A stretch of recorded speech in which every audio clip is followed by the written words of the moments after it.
Çocuklar bugün deney yapacağız, değil mi? Bugün ne yapacağız? Bugün deney yapacağız.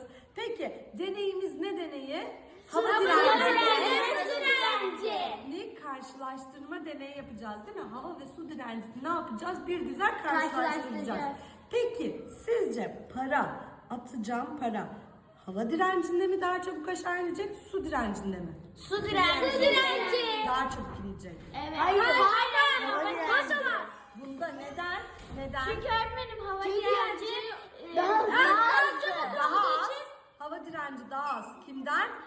Sudan. Su direncinden. O zaman bırakalım, su direnci daha fazla olduğu için onda daha yavaş inecek. O zaman gözlerimizi kocaman 4 açıyoruz ve izliyoruz. Hazır mısınız? Evet. 3, 2, 1. Evet.